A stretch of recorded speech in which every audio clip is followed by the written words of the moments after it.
Good afternoon, Bronx Arts Middle. It's Mr. Naruski on Sunday, March 29th. It's been a rainy weekend, a good weekend to get caught up on some work in some of your classes. And as we enter our third week of distant learning, there's been some really strong performances.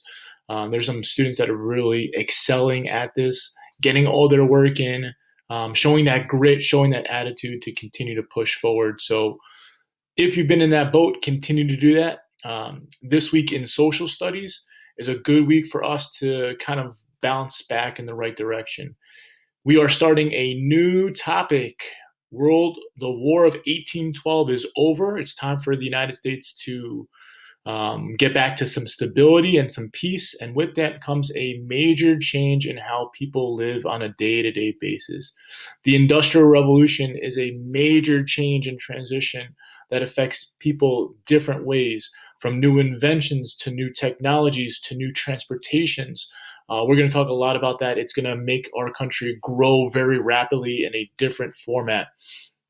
So I've taken in some considerations. I've listened to some people about material and things moving forward. This week, there are 4 assignments, and your goal each and every day is to maintain that consistency. Your goal by the end of the week is to accomplish and hand in all 4 of those assignments on time. We're going to meet daily, 9:30 in the morning, Google Meet.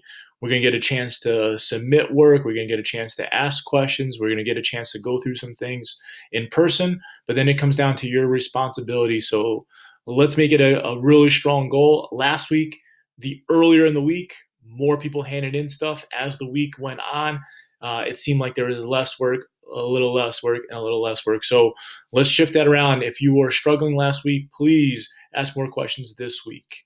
So let's open up. For tomorrow, social studies work, Monday, March 30th. It is all about introducing ourselves to the Industrial Revolution. And similar to before, there are 2 tasks.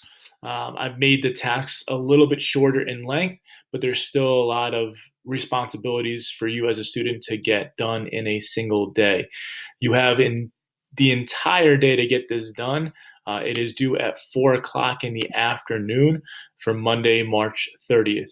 And your directions are to complete each of the tasks. There are 2 tasks below, and then please turn in this assignment when you open up your copy on Google Classroom. When you decide to type on it, at the end in the top right corner, you're going to see a button that says turn in. Please turn in. If not, it should be in this page where your work is posted. There'll be a button that says to turn in. So what's the Industrial Revolution all about? You're going to be reading about that and figuring out.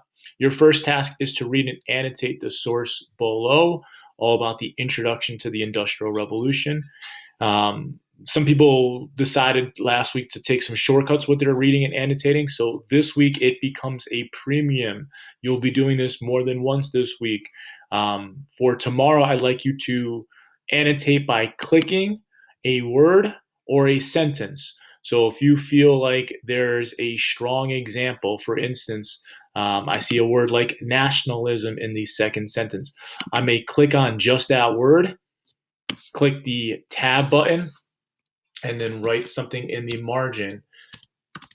It's a vocab word. Nationalism sounds like nation. Maybe you have a annotation that you're confused by. Maybe there's something that you want to clarify. Maybe there's something that you want to connect with. You could click a word or you could click a sentence. As I keep reading, people felt a strong sense of patriotism and honor for fighting together as Americans against a common enemy. So I might click and highlight that whole sentence, click, drag, and then place a comment. This is an example of nationalism, fighting for your nation. And I'm placing a comment in the word bank. These comments are read by me. These comments are given feedback from me. And then you need at least 5 notes or comments in the margin for task 1. As you continue reading, there are 1, 2, 3, 4 paragraphs. That's it. It's a 1-page reading. A lot of people were talking about changing the volume of reading. So tomorrow is less reading that you'll see compared to some of the other days. But then there is a second task, and that second task is once you have read this, you are to complete task number 2. How did America change after the War of 1812? Complete the chart below with examples of economic, social, and political changes. Place each of the following statements from the word bank in the correct section of your chart, and then you may type in your responses. Some good words to know in case you forgot. The word economics is all about money. How do you use your resources as a nation? The word social means people, your community, your everyday events that people go through. And then the word political has to do with our government, our nation as a whole, the laws and policies that our government or our country is run by. You're going to figure out after you read, all these examples come up in your reading source, from America becomes a globally respected to factories hire workers, a growth in American manufacturing. There's a lot of terms, there's a lot of things in this word bank. You are to figure out if these statements represent economic changes, social changes, or political changes in America. So if I look at the first one, America becomes globally respected. You could copy it, and then you could paste it under the response that you think it best suits. Does that sound like it has anything to do with economics? I don't think so. America becomes globally respected? No. Socially, about people, it kind of brings up more of our country and the world.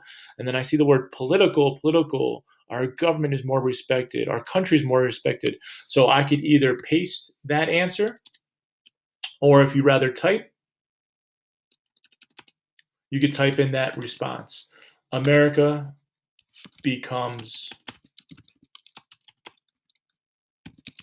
globally respected. There are 9 terms in the word bank. And I'll give you the last hint.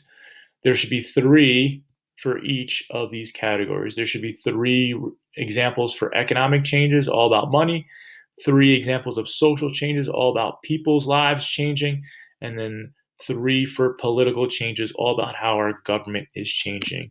That's it. Task 1 and task 2 due tomorrow, Monday, March 30th at 4 o'clock. We are reading and annotating, and then we are completing that chart. Guys, have a safe night. I will see you tomorrow at 9:30 for a Google Meet. Have a great night.